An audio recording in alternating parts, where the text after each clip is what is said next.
Hello दोस्तों, welcome in your YouTube channel Kiran learners academy. इस video में हम करेंगे आरआरबी ग्रुप डी का सेट नंबर 23 है। ये क्वेश्चन पेपर पूछा गया था 29/8/2022 को सेकंड शिफ्ट में।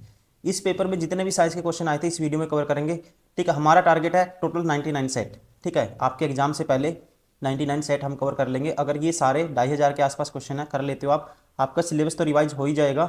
आपको क्वेश्चन का पैटर्न भी पता लग जाएगा। कुछ नए क्वेश्चन आते हैं जो साइंस के, वो भी आपको ठीक है उसका भी पता लग जाएगा कि कौन कौन से टॉपिक से क्वेश्चन उठाए हैं। तो फर्स्ट क्वेश्चन है, an object is placed 40 centimetre in front of converging mirror having focal length 20 centimetre, the magnification of the image is. देखो कन्वर्जिंग मिरर की बात हुई है दोस्तों।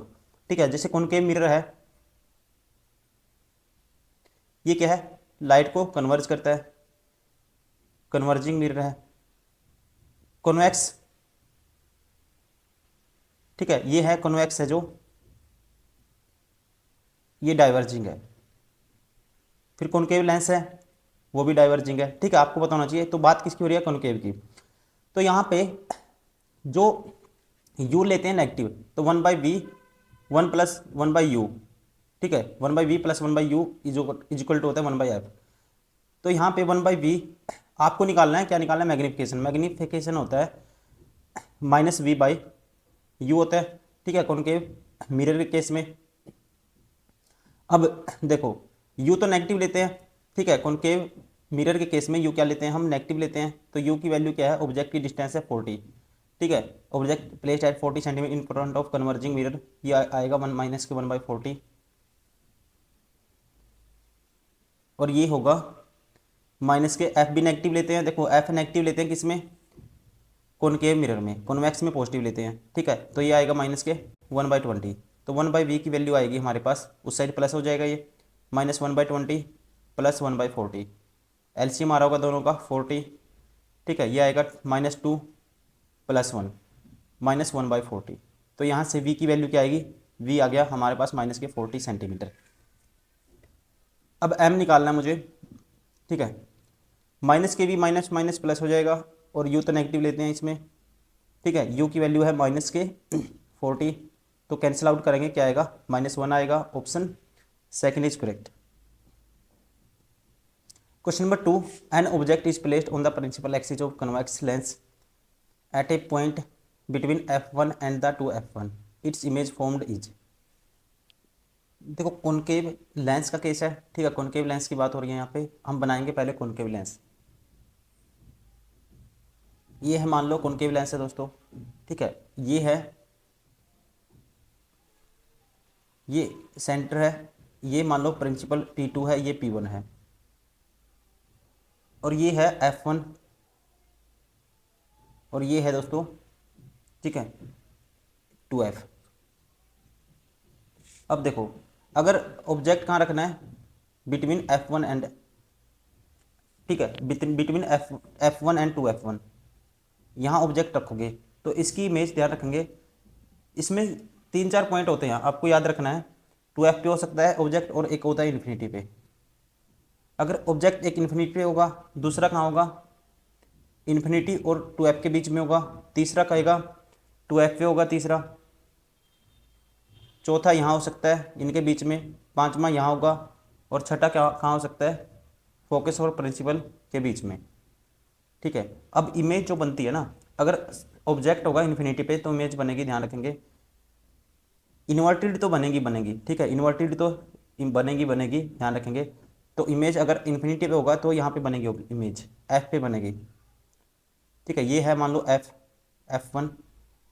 ठीक है, और ये है 2f1, ऐसे ही। ठीक है, ये है इन्फिनिटी। अब इमेज कहाँ कहाँ बन सकती है, इमेज कहाँ कहाँ बन सकती है, देखो अगर इन्फिनिटी पे होगा तो एक नंबर है, इन्फिनिटी का एक नंबर दिया, तो ध्यान रखेंगे आप, हमेशा याद रखेंगे इस चीज़ को। ठीक है, तो ये बनेगी एफ पे, F1 पे। अगर ठीक है, 2 नंबर की इमेज कहाँ बनेगी, ये 2 नंबर दिया था मैंने इसको, इन्फिनिटी और 2f1 के बीच में 2 नंबर की इमेज बनेगी, ध्यान रखेंगे। ठीक है, f और 2f के बीच में, f और 2f1 के बीच में। ये देखो पहली इमेज यहाँ बनी, ऐसे बनता जाएगा साइज, ये पहली इमेज यहाँ बनी, फिर इमेज यहाँ बनेगी दूसरी, साइज बढ़ता जाएगा। ठीक है, अगर तीसरा 2f1 पे होगा तो ध्यान रखेंगे एक ही कंडीशन है, तो इमेज भी 2f1 पे बनेगी। अब इसने चौथा ये कंडीशन की थी 2f1 और f1 के बीच में था, ठीक है। तो इसकी इमेज बनेगी, ये बनेगी इन्फिनिटी और 2f1 के बीच में, ठीक है, यहाँ बनेगी। और सबसे बड़ी लार्ज यहाँ बनती है, ठीक है। तो इमेज यहाँ बनेगी चौथे नंबर की, ठीक है। ये 4 नंबर हो गया। तो आप कहेंगे क्या बनेगी, और ये सारी की सारी इमेज क्या होंगी, इन्वर्टेड एंड रियल,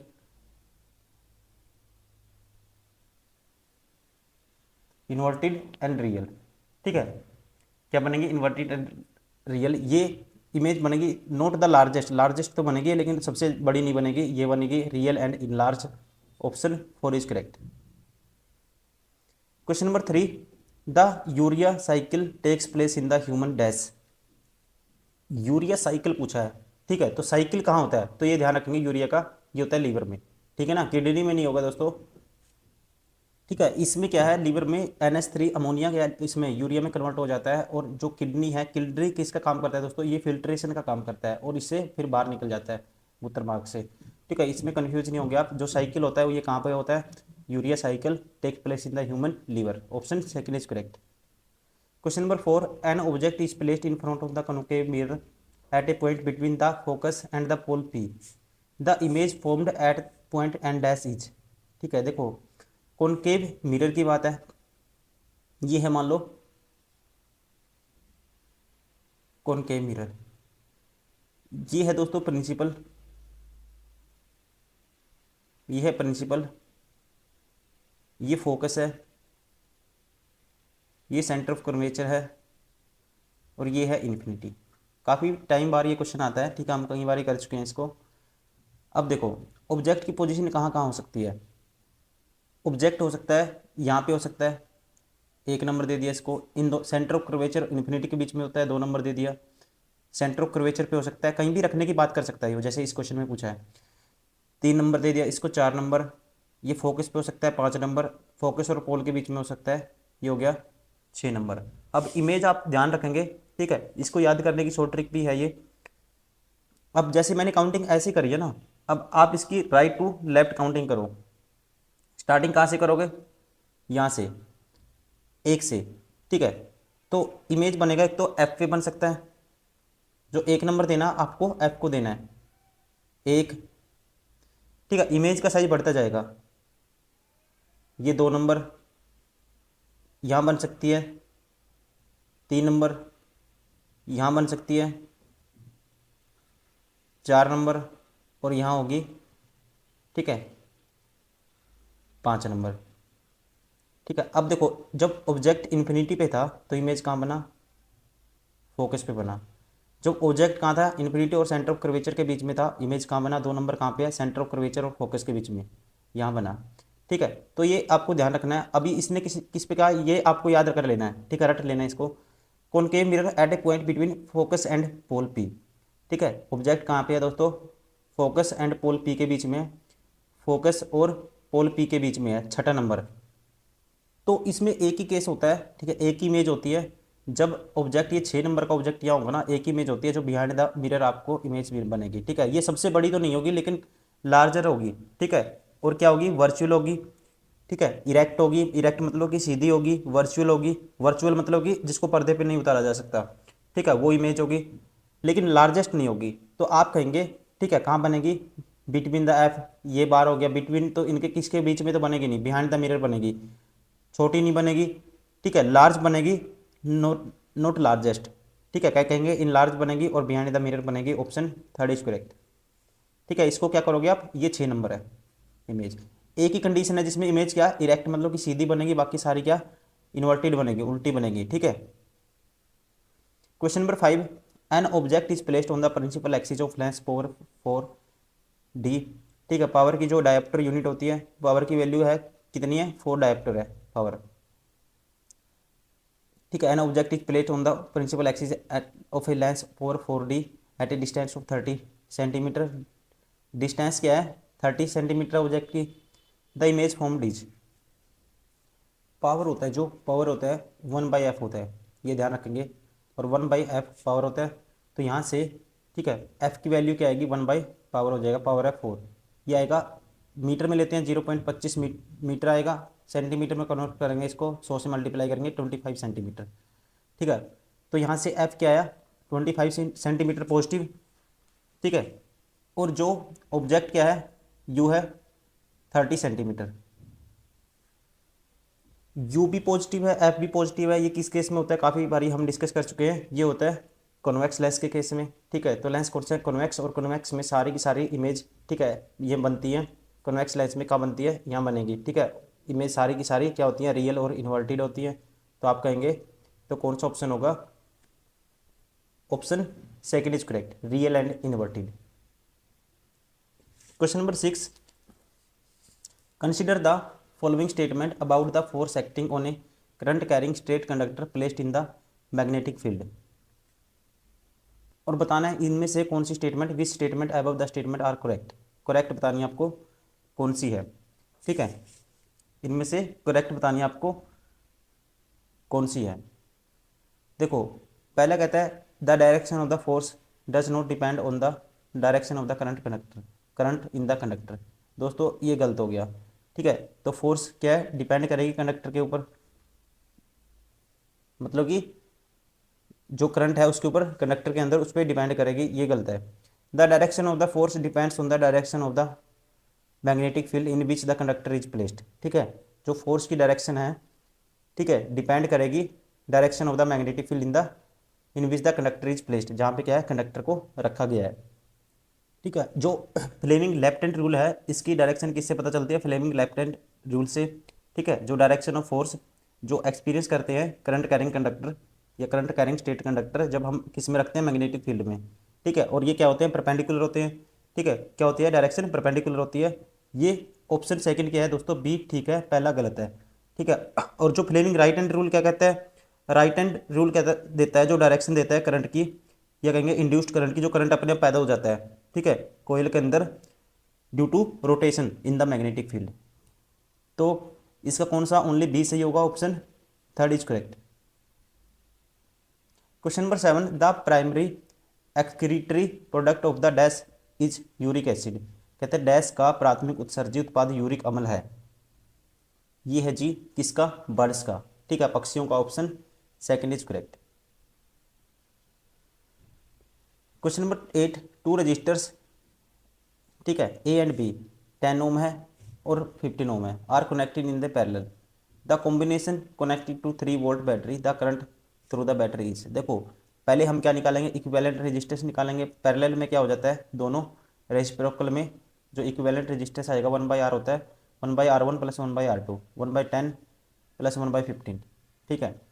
अब 10 और 15 का एलसीएम क्या आएगा, 30 आएगा, ठीक है। ये आएगा 3 और ये आएगा 2, 5/30 आएगा, 5 एक 5, 5 6 30, 1/6।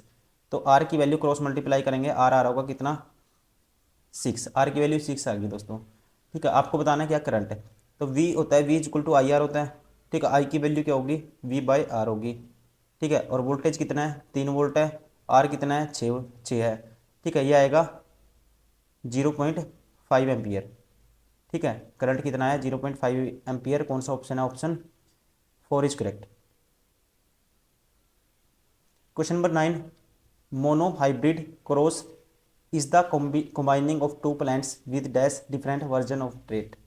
कहते हैं एक संकरण डैश विभिन्न संस्करणों की विशेषताओं वाले दो पौधों का संयोजन होता है।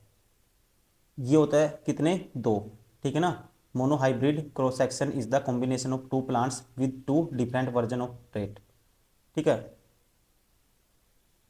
ये दोस्तों ट्री है, ठीक है, ध्यान रखेंगे, दो वाले पौधों का संयोजन होता है, ठीक है। क्या होता है, एक संकर्ण दो विभिन्न संस्करणों की विशेषताओं वाले दो पौधों का संयोजन होता है, option first is correct. Question number 10, from where do the root of the plant take in oxygen. पौधों की जड़ें ऑक्सीजन कहाँ से प्राप्त करती हैं, ये आपको बताना है, ठीक है। ये कहाँ से प्राप्त करती हैं, from the air spaces in between the soil particles, मिट्टी के कणों के बीच मौजूद वायु अवकाशों से, option second is correct. Question number 11, consider the below statement, identify the correct answer. पहला है plaster of Paris has very remarkable property of setting into hard mass on waiting with water. कहते हैं प्लास्टर ऑफ पेरिस में पानी में भिगोए जाने पर कठोर हो जाने का एक विशिष्ट गुण होता है। तो ये हार्ड हार्ड हो जाता है दोस्तों, ठीक है। आपने अगर थोड़ा सा पढ़ा केमिस्ट्री में, जो प्लास्टर ऑफ पेरिस है क्या हो जाता है, ये फॉर्मूला क्या होता है प्लास्टर ऑफ पेरिस का, CaSO4 1/2H2O, ठीक है। ये हार्डनेस पकड़ लेता है वाटर में, ये ठीक है। सेकंड है plaster of Paris used in chemistry laboratories for sealing air gaps in apparatus where air tight arrangement is required, ठीक है। वायु रोधन एयर टाइट व्यवस्था की आवश्यकता वाली रसायन विज्ञान प्रयोगशालाओं में उपकरण वाली अंतरालों के रिसील के लिए भी, ठीक है, सील को भरने के लिए भी इसका प्रयोगशालाओं में प्लास्टर ऑफ पेरिस का उपयोग किया जाता है, ये भी ठीक है। तो ये भी ठीक है, ये भी ठीक है, दोनों ठीक है। Both the statement are true, option third is correct. Question number 12, which of the statement about the reaction below are correct, ठीक है। कौन सी स्टेटमेंट इसमें से करेक्ट आपको ये बतानी है, ठीक है। देखो पहला इसमें क्या हुआ है, कार्बन को गेन ऑफ ऑक्सीजन होता है, ठीक है। जो ऑक्सीजन को गेन करेगा दोस्तों वो उसे बोलते हैं ऑक्सीडाइज्ड, और जो लूज करेगा ऑक्सीजन को उसे बोलते हैं रिड्यूस्ड, ठीक है, या कह सकते हैं रिडक्शन। अब देखो यहाँ पे कार्बन ने क्या है, ऑक्सीजन के गेन कर लिया, तो हम कहेंगे कार्बन गेटिंग ऑक्सीडाइज्ड, दूसरा ठीक है। जिंक गेटिंग रिड्यूस्ड, जिंक का ऑक्सीजन लूज कर दिया इसने, हम कहेंगे ये क्या है, रिड्यूसिंग एजेंट की तरह काम हुआ यहाँ पे, ठीक है। ये जिंक है जो गेटिंग रिड्यूस्ड, ठीक है, ये भी ठीक है, ये भी ठीक है। जिंक इज गेटिंग ऑक्सीडाइज नहीं होगा, कार्बन इज गेटिंग रिड्यूस्ड ये नहीं है। तो एक और दो दोनों ठीक है, ठीक है। Gain of oxygen oxidation, lose of oxygen reduction, ठीक है, ये रिएक्शन होती है, option second is correct. Both 1 and 2 are true only. Question number 13, when solution of lead nitrate and potassium iodide are mix together which of the following observation will be true, ठीक है। कौन सी observation true होगी आपको ये बताना है। देखो जब किसकी लेड नाइट्रेट और पोटेशियम आयोडाइड को मिक्स करेंगे दोस्तों, इसमें क्या होता है, ठीक है, जो एक प्रेसिपिटेट बनता है, क्या कौन सा, लेड आयोडाइड का, ठीक है। किस कलर का, येलो कलर का, ध्यान रखेंगे, option 4 is correct. Question number 14, consider the below statement and identify the correct answer, ठीक है। आपको सही बताना है कौन सा है।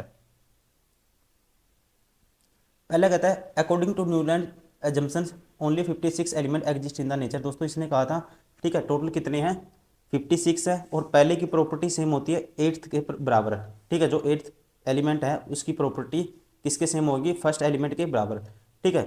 और इसकी जो जो ये इसकी पीरियोडिक टेबल में क्या थे, सारे के सारे हल्के एलिमेंट थे कैल्शियम तक, ठीक है। उसके बाद जिनका हैवी थे वो नहीं थे इसके में, ये ध्यान रखेंगे। पहला तो ठीक है, ये ऑलरेडी हम कर चुके हैं, 56 एलिमेंट है। Newland found that every 8 element had property similar to that of first, ये भी हम पहले मैं ऑलरेडी बता चुका हूँ। ये दो कंडीशन थी, एक ये थी, एक ये थी, ठीक है। और सारे के सारे लाइटर एलिमेंट थे इसकी पीरियोडिक टेबल में। तो हम कहेंगे कौन सा, both the statement are true, ठीक है, both the statement sorry are true, option correct, option second is correct.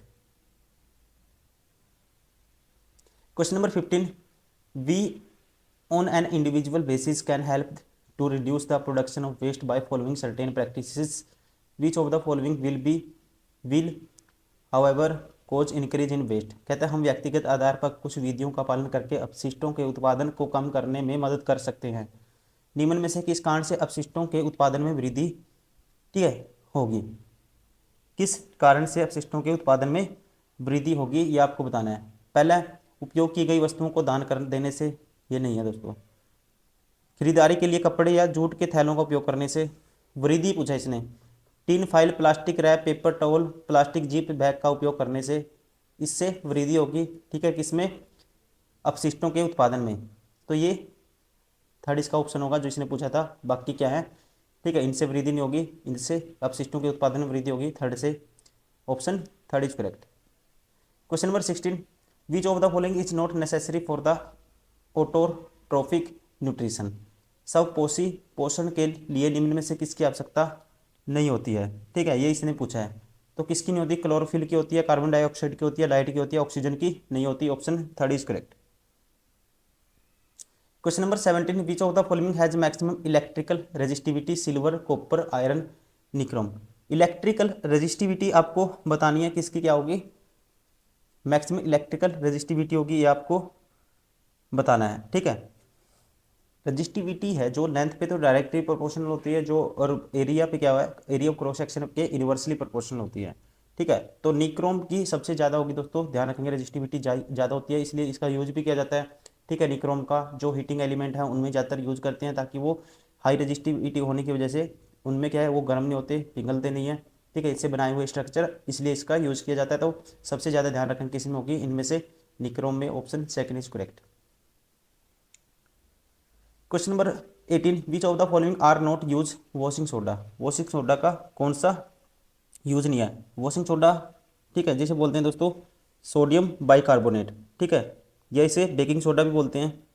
तो इसका यूज कौन सा नहीं है, ये इसने पूछा है। ठीक है, manufacture of glass soap and paper, ये इसका यूज है, ग्लास सोप पेपर में यूज किया जाता है। इन सोडा एसिड फायर एक्सटिंग्यूशर। ठीक है, देखो इन सोडा एसिड फायर एक्सटिंग्यूशर, इसमें किसका यूज किया जाता है, इसमें यूज किया जाता है, इसमें बेकिंग सोडा का यूज किया जाता है, NaHCO3 और NaHCO3 और Na2CO3, इसे बोलते हैं दोस्तों वॉशिंग सोडा। ठीक है, वॉशिंग सोडा का यूज किस में होता है, manufacture of glass soap paper में होता है। So in soda acid fire extinguisher में किसका यूज होता है, ये होता है इसका बेकिंग सोडा का यूज, NaHCO3 का। For removing permanent hardness of water में भी किसका यूज करते हैं हम, वॉशिंग सोडा का यूज करते हैं। ठीक है, तो आप ध्यान रखेंगे इसमें कौन सा गलत नहीं, गलत है। ठीक है, इसका यूज नहीं है, ये है 2। ठीक है, दूसरा, पहला और तीसरा तो इसका यूज है, लेकिन दूसरा नहीं है, ये किसका यूज है, बेकिंग सोडे का दूसरा। ठीक है, ध्यान रखेंगे ऑप्शन कौन सा होगा इसका, option second is correct. Question number 19, consider the following statement about magnetic field due to current carrying straight conductor. ठीक है, दो स्टेटमेंट दी हैं और बताना आपको कौन सी करेक्ट है। ठीक है, करेक्ट बतानी है। The magnetic field at A denser from the wire is in the form of conductor circle.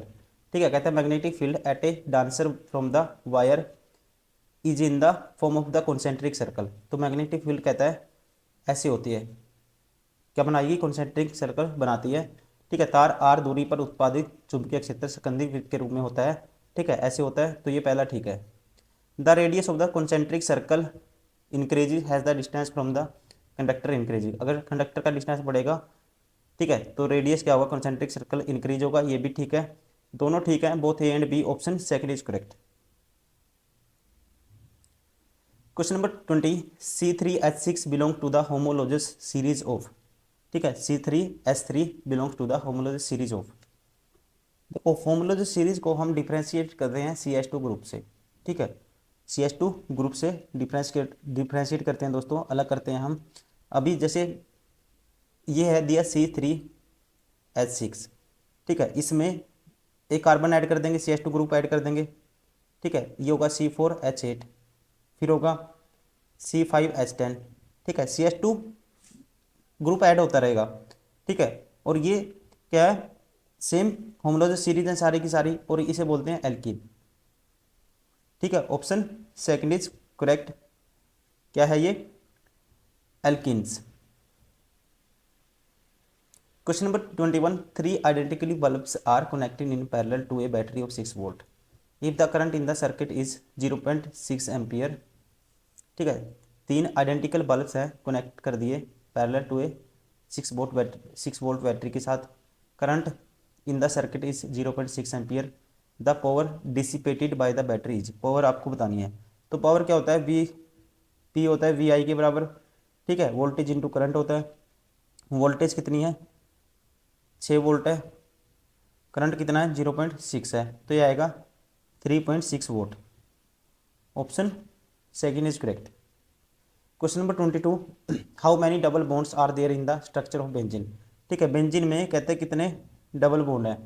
ठीक है, बेंजीन में दोस्तों कितने डबल बॉन्ड है, ये है बेंजीन C6H6 होता है। ठीक है, तो कितने डबल बॉन्ड होते हैं इसमें, एक छोड़ के ऐसे एक होता है, ऐसे 3 डबल बॉन्ड होते हैं, option second is correct. Formula क्या होता है, C6H6। तो दोस्तों ये हो गए सारे के सारे क्वेश्चन, ठीक है, इस क्वेश्चन पेपर के हमने कवर कर लिए हैं। ये क्वेश्चन पेपर पूछा गया था 29/8/2022 को सेकंड शिफ्ट में, ठीक है। उम्मीद करता हूँ वीडियो पसंद आई होगी। प्लीज़ लाइक करें, सब्सक्राइब करें, शेयर करें। और नए स्टूडेंट हो, ठीक है, आप तो आपको ये तो देखना ही देखना है, सारे जितने पेपर हम कर चुके हैं, group D, NTPC, maths, reasoning, science, GK, सारे आपको लगातार प्रैक्टिस कर रहे हैं। ये वही क्वेश्चन है जो पूछे गए थे, और इतने सारे क्वेश्चन हमने प्रैक्टिस कर लिए हैं दोस्तों। कहीं पे भी आप जाओगे, किसी भी यूट्यूब चैनल पे, आप देखना कि जितने क्वेश्चन हमने, वीडियो जितनी हमने डाल दी है, किसी ने नहीं डाली होगी, इतनी इतनी प्रैक्टिस कोई नहीं करवाएगा, ठीक है। हम क्या है, हमारी बुक का वीडियो सोल्यूशन कर रहे हैं, बुक में इसमें 3-4 हज़ार क्वेश्चन तो इसी बुक में है, ठीक है। 2,500 के आसपास क्वेश्चन इसमें है। जैसे मैथ्स रीजनिंग के हमने 132 सेट किए हैं। 132 सेट का मतलब आप समझिए, एक सेट में अगर 30 क्वेश्चन भी हैं दोस्तों, तो ये कितने क्वेश्चन हो जाते हैं, मल्टीप्लाई कर लो आप। ऐसे ही मैथ का, ऐसे ही रीजनिंग का हम बहुत सारी वीडियो डाल चुके हैं। अगर आप सारा कर ले तो आपका सिलेबस भी रिवाइज होगा, स्पीड भी बनेगी। कुछ अलग क्वेश्चन आते हैं मैथ्स रीजनिंग के, 2-2, 3-3, 4-4, जो एसएससी से अलग है, ठीक है, वो भी आपको कवर हो जाएंगे, ठीक है। और आप बार बार करोगे तो आपके माइंड में फिट हो जाएंगे फॉर्मूले, ठीक है ना। जैसे मीन, मीडियन, मोड, इससे क्वेश्चन बनते हैं, स्टैट्स के क्वेश्चन बनते हैं कुछ अलग से, वो सारा मैथ्स का भी कवर हो जाएगा। ऐसे ही बायोस, फिजिक्स, केमिस्ट्री, आपकी साइंस भी कवर हो जाएगी, ठीक है। तो चलिए इस वीडियो में इतना ही दोस्तों, फिर नेक्स्ट वीडियो में नेक्स्ट सेट के साथ मिलते हैं। Thank you, bye bye, take care.